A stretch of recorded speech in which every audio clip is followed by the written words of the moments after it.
मध्य प्रदेश के पूर्व मुख्यमंत्री और राज्यसभा सांसद दिग्विजय सिंह आज इंदौर पहुंचे, जहां वे मीडिया से रूबरू हुए। इस दौरान उन्होंने हाल ही में जम्मू कश्मीर के पहलगाम में हुए आतंकी हमले के बाद भारतीय सेना द्वारा की गई जवाबी कार्रवाई की सराहना की।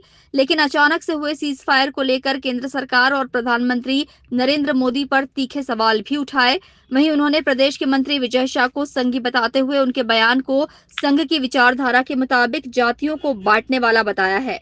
उन्होंने अमेरिका के राष्ट्रपति डोनाल्ड ट्रंप द्वारा सीज फायर की घोषणा से पहले किए गए ट्वीट पर भी सवाल उठाया। दिग्विजय सिंह ने मंत्री विजय शाह के विवादित बयान पर भी जमकर भाजपा को घेरा।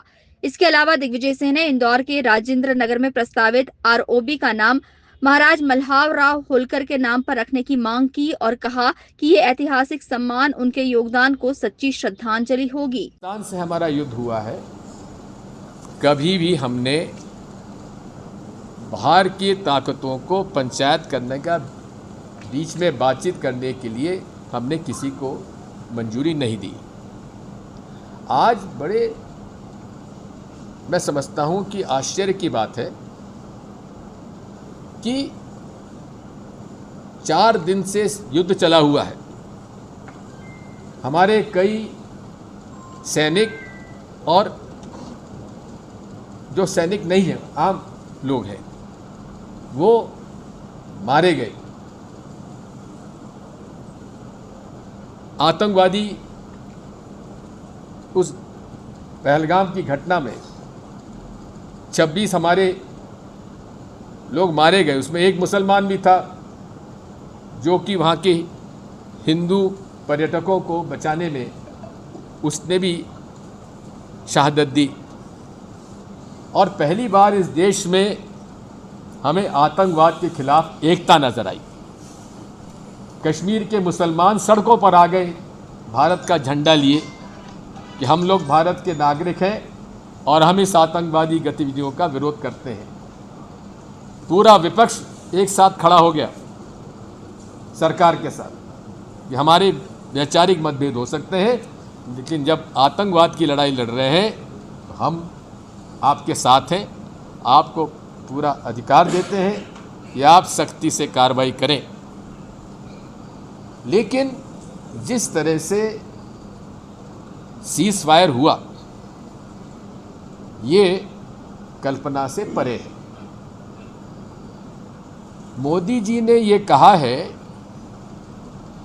कि director general of military operations Pakistan के, उन्होंने हमारे director general of military operation को फ़ोन करके कहा कि हम सीज फायर चाहते हैं। और भारत और पाकिस्तान कुछ कहे उसके पहले ट्रंप साहब अनाउंस कर देते हैं कि सीज फायर के आदेश हो गए हैं। अब आप समझ जाइए कि अमेरिका को कैसे मालूम पड़ा और कौन ने अधिकृत किया था डोनाल्ड ट्रंप साहब को कि आप ये बयान दे दीजिए। और उसके बाद भारत की सरकार और पाकिस्तान की सरकार का बयान आता है कि सीज फायर हो गया। 5 बजे से सीज फायर हो गया, तो 5 बजे के बाद पाकिस्तान की आर्मी ने फिर क्यों गोलीबारी की? मोदी जी कहते हैं गोली का जवाब हम गोला से देंगे। भाई, हम तो ये चाहते हैं, राहुल गांधी जी, खड़गे जी, कांग्रेस पार्टी और सारी विपक्ष ये चाहती है कि मोदी जी, विपक्ष की पार्टियों को आप आमंत्रित करते हैं तो आप खुद उस बैठक में बैठिए। क्यों आप शर्माते हैं? हमेशा बैठें।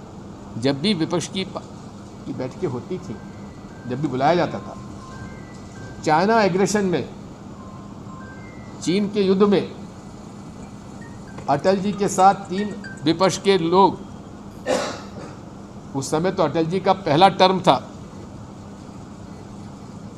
पंडित जवाहरलाल नेहरू के पास गए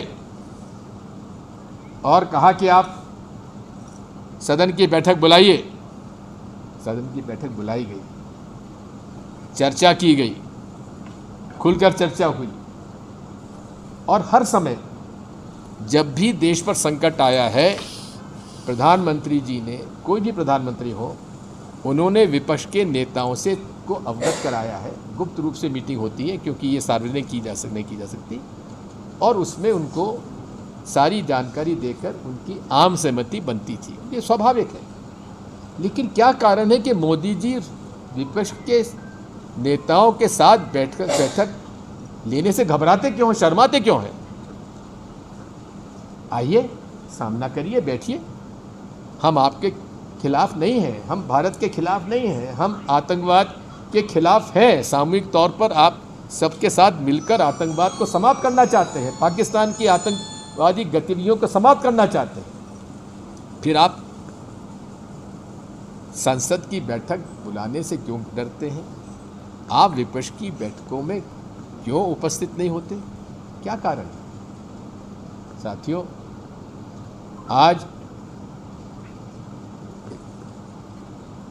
पूरे देश में, यहाँ तक कि राजनीतिक और अराजनीतिक लोग भी आज आश्चर्यचकित हैं कि जो प्रधानमंत्री बड़ी बड़ी बातें करते रहे हैं, उन्होंने एक director general of military operations के फ़ोन पर समझौता कैसे कर लिया? क्या कैबिनेट कमेटी ऑन सिक्योरिटी की मीटिंग हुई? क्या भारत सरकार ने इस पर आपस में चर्चा की? क्या प्रधानमंत्री जी ने, भारत सरकार ने विपक्ष के नेता और विपक्ष पार्टियों से बातचीत की?